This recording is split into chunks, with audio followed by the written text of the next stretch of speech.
In his film Uncharitable, Dan Paletta challenges us to design a world where our for-purpose organisations are optimised for impact, where they're able to dream and plan and grow in a really big way and serve their communities in the best way they can, not where we judge them for their overheads. This requires us to think big and face the reality that for-purpose organisations need continued investment in governance, cybersecurity, marketing, electricity, costs of fundraising, and these are all called overheads. Of course, for-purpose organisations are always grateful for the generosity of our donors. We couldn't exist and serve our communities without them. The sad reality is when gifts don't support our overheads, this can leave us in a cycle of financial starvation. Historically, we've been reluctant to ask our donors to contribute to the indirect costs that underpin our great work. There's a great Australian campaign at the moment to support organisations through this. Reframe Overheads is a great act of collective leadership to encourage donors to contribute to indirect costs and to support fundraisers to have these conversations. Turns out, most donors expect to fund indirect costs, and they're generally surprised to learn when they're not. So truly, getting on top of reframing overheads is a very simple, effective strategy to increase your organisation's sustainability. Frees up funding to grow your impact. For those outliers not on board, you risk dragging the sector in a race to the bottom if your organisation isn't having upfront conversations with your donors about your overheads. We need all organisations to get behind this. Cumulate's created this Reframe Overheads presentation because despite the great work done by the Reframe Overheads movement, we still see lots of organisations not taking the step. We recognise it's still a piece of work and that it takes time and planning. We want to help you move towards action. So today we're going to have a look at the context and the history of the Reframe Overheads movement, give you some actionable steps and some language so you can keep moving, and we'll share some resources. I first became aware of the language around overheads in 2002 when I was in World Vision Australia's media team. Being such a large organisation, there was a lot of media interest in our overheads, and we knew by rote to say at that time 78% of all the money we raise gets straight to our projects. Then in 2011, at the University of Melbourne's Believe campaign, which set out and succeeded to raise $1 billion, we were initially telling donors 100% of your donation gets to the project. The challenge is it costs a lot of money to run an organisation. Probably about 30% of money needs to go towards overheads. And when you're looking to raise $1 billion, you're left in a very large hole. And the paradox is that donors don't really care. They expect to pay. I recently was involved in implementing the Pay What It Takes approach at Murdoch Children's Research Institute. Our fundraisers there would tentatively let donors know we'd need to start asking them to contribute to overheads. And the donors would say, "Why have you not done that before?" So what we find is it's an internal perception that we need to overcome. It's us, not our funders. The infographics on this slide are taken straight from the Reframe Overheads not-for-profit guide, and there's a link to that at the back of this deck. On the left-hand side, you see the sort of language that the sector uses. We use a very simple pie chart that says 28% of our income goes towards administration.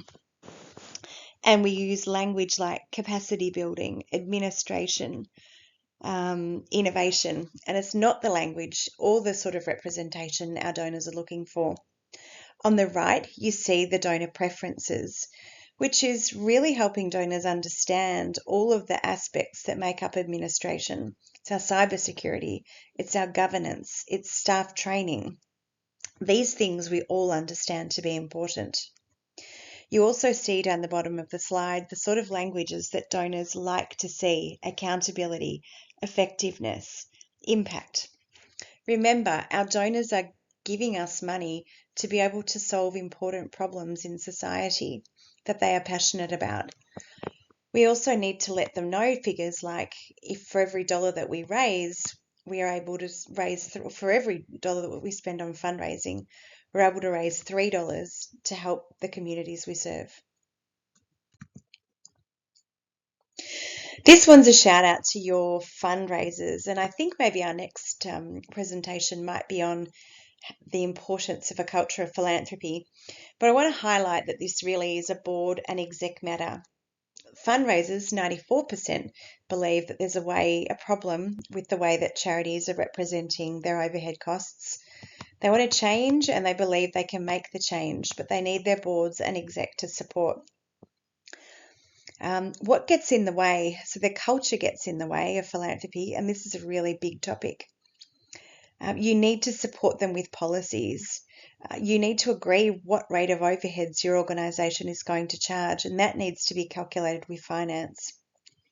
If you've set as a board unrealistic fundraising targets and you're obsessing every month or every board meeting with that line that shows where you're up to, it can mean that your fundraisers are reluctant to take time away from fundraising to put programs like this in place. And in the long run, that's going to have a very detrimental effect. As an organisation, you also need to be communicating with your frontline staff because it will make a difference to the money that they receive when you start taking overheads. The greatest problem that I see in organisations is the relationship between the CEO, board and fundraising. If that's not really strong, if bad news can't travel up, if you can't have honest conversations about some of the problem gifts that are coming into your organisation, then you have a problem that as a board and as an exec that you need to solve. So what can you do? And these are all actionable steps that you can be ready to take, and Cumulate is here to help you with each of these. To get your head in the right space, I really encourage you to look at the resources at the back of this deck. There's a terrific 10-minute video there as a parody around what would happen if we ordered a pizza and refused to pay overheads, and that's worth a watch. I do encourage you to set an hour 30 aside to watch Dan Palette's Uncharitable because it's really important for helping us understand the huge impact that this sector can have if we fund it properly. You've got to consult internally and plan. What is the rate of overheads that you need to charge as an organisation? There's two models for calculating there, whether you're going to charge 20%, say that's the number that you land on, of a gift, or whether you're going to actually calculate the cost of a project and then add 20 or 30% of overheads to that. You need your policies and they need to be up on the website. But where I see the greatest problems is when you don't practice the conversations you're going to have with donors. So you need some FAQs that we can help with. You need the board, you need your fundraising staff, you need your exec, you need everyone to be really comfortable with how do you answer questions from donors like, why are you starting to charge us overheads now? Why didn't you do it before? Why is that the rate? What is that money going towards? And if you can answer that really honestly and effectively and transparently, donors will support it. But it's when you don't know the answer to those questions that it becomes problematic. Once you've done all that, you're ready to go live. So the risks can all be managed by good planning and strong communication. So poor planning, key risk. Internal resistance. So as mentioned previously, you need to make sure your frontline staff or those receiving the funds are aware that it will have an impact on how much they raise, but it will also improve organisational sustainability. Donor resistance, but again, once you know how to practice those conversations, you won't meet much resistance from donors. Some of the big institutions are very specific about only paying 5 or 10% of a project in overhead, and so your policy needs to address where do fundraisers have discretion? Who needs to make decision if a donor isn't prepared to pay your full rate of overheads? And just make that process very clear for your fundraisers.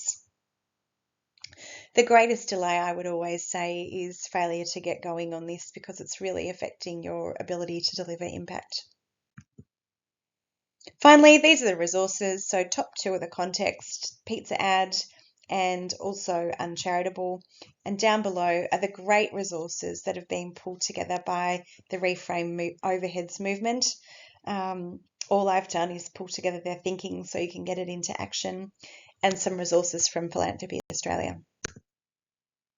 So in summary, it's really critical to get on top of this, so that you can maximize your impact and invest in new technologies and the sort of things that are going to help your organization to grow. You need board and executive support, policies, communication, planning, calculation to get it underway. And the sector and the causes that we all serve mean this is well worth doing. Thanks very much for your time. Again, I hope you've enjoyed this second session. We really appreciated all the feedback last time, so let us know your thoughts this time. We look forward to being back in touch with our next presentation soon.